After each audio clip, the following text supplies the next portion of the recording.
All right, everybody. Please remember to raise your hand, and I'll call on you to ask a question. We'll go with Joe Smeltzer first. Hey, Sal. Thanks for the time today. No problem. So, is it easier to be encouraged by the positives that happened in the Ohio State game despite the result? Because obviously, it's hard to kind of think of the good things out of a loss in the first few hours after the game. But now that it's been a few days, is it easier to kind of reflect on what you did well and be encouraged by that? Yeah, after every loss, you got to take the time and, of course, look at the mistakes you've done as a team or as an individual, but also look at the positive of what happened, and seeing like how y'all can accomplish something if certain things just change a little bit.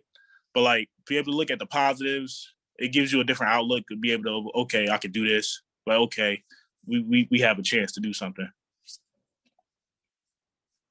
Scarcella can go next. Hey, Sal. Good morning, and thanks for doing this. What did you learn in the last 9 minutes of last week's game that you can apply toward the rest of the season? Just stay with your teammates, man. Like, no matter what's going on, always have your teammates back. Always be there for each other, encourage each other. Just make sure y'all stay together as a family and as a unit. Tyler, go ahead. Saleem, we saw some moving parts on the offensive line the last couple of weeks. How do you think you guys have kind of dealt with missing some guys in action and having to get some others their most career work? It's always about the next guy up. Everybody got to prepare like they're a starter. Everybody got to be ready for the opportunity to come because you never know what's going to happen. And so, with any moving parts we do or anything that happens, I always feel confident of the guys that's next to me, or that's anybody that's in the game at the moment. Miguel, go ahead. Okay, hi Sal. What can you tell us about Caden Wallace and the season he's having? Caden Wallace, great dude, balling per usual, just like any other old lineman, working hard. Of course, I talked before about how his preparation has changed from last year to this year, and how that's been improving and affecting his game on a positive way. So he's definitely been on the even more so. Johnny, go ahead. Sal, thanks for your time. I appreciate it. When you look at the kind of attention that Olu's been getting, he's getting a lot of buzz from NFL draft Twitter and all that. I mean, with the way that his season has gone, is this something that you expected out of him this year? And how do you think he's handled maybe the increased attention or that kind of stuff? This is coming to no surprise to anybody on the team. We all knew who Olu was before his name got out there. We all knew what he was capable of and how he practices and how he plays. So just seeing everybody recognizing what we already seen, of course, that makes us happy that he is getting the recognition that he deserves. And he's been handling it extremely well. He's a humble guy. Never been a rowdy or arrogant person. Extremely humble. He don't even focus or talk about what other people are saying about him. Every day is just about the team and him getting better, improving with the O-line. All right, Andrew, you're next. Hey, Sal, thanks for doing this. On Saturday, you guys ran the ball the best as a team against Ohio State since 2018 in total yardage. I realize it's a different team every year, but what does that speak to the development as an offensive line group in the running game?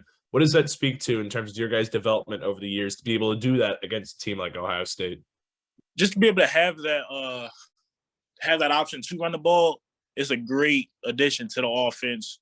And it also boosts confidence in the O-line and our O-line coach to know that our OC and head coach have the full confidence, and they allowed us to call and running plays if we want to run the ball here in a situation or something like that. So to be able to have that, just that feeling, like the whole O-line is just really locked in with each other and together, that we're trying to achieve something that's been looked down upon for us, that hasn't been a great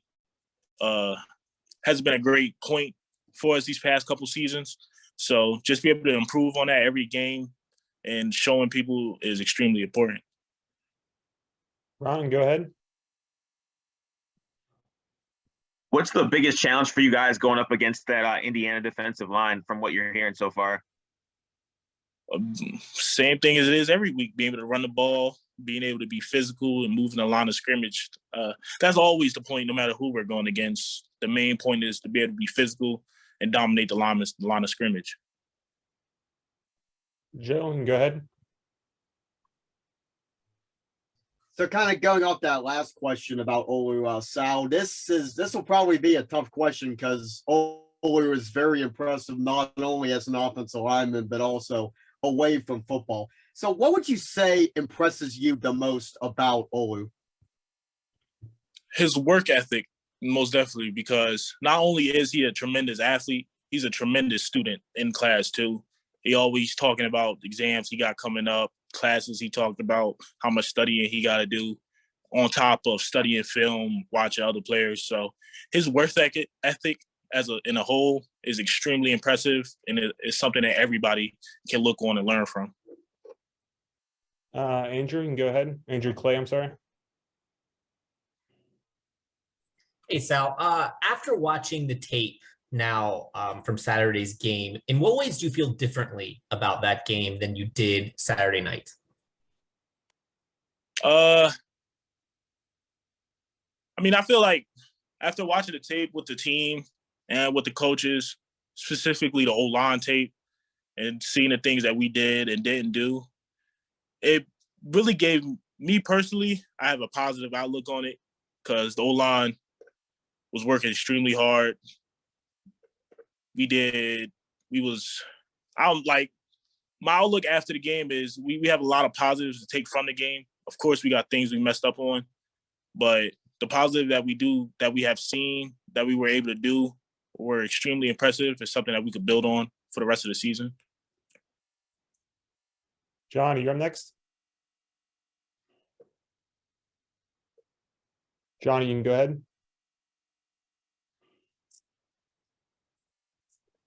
All right, let's go with Tyler. Hey, Sal, we've gotten a look at Hunter in the left guard role 3 consecutive weeks now. How has he dealt with that transition from the Ivy League trenches to the Big Ten trenches now that he's really been in the thick of it for you guys?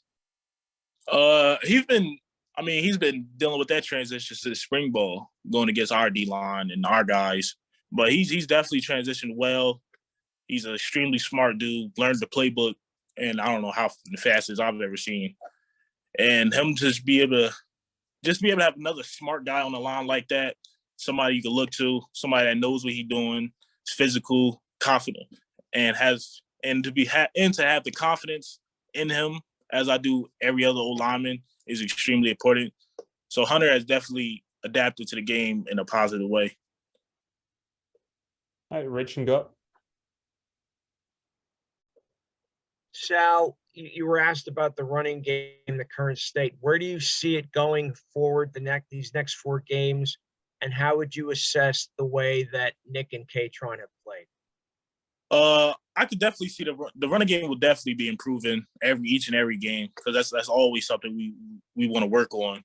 And as far as the freshman running backs, they're definitely improving every game. They're starting to read more, shooting upfield, whether they're just taking a 5-yard gain instead of trying to make a big play. They're taking the yards that's given it to them and making plays when the opportunity presents itself. So having those running backs and then having an O-line unit that's confident and determined to run the ball, determined to dominate the line of scrimmage, has definitely been helping us improve each week, every week. All right, go ahead, Andrew. Andrew Destin, you want to go ahead? My apologies. Sorry, pass on. All right, Ron, you can go ahead. Obviously, you guys are coming off a loss, but they're coming off 4 or 5 losses, and the one before that was in overtime. So what's just the challenge of going against a team that's just obviously super hungry to win, given the losing streak?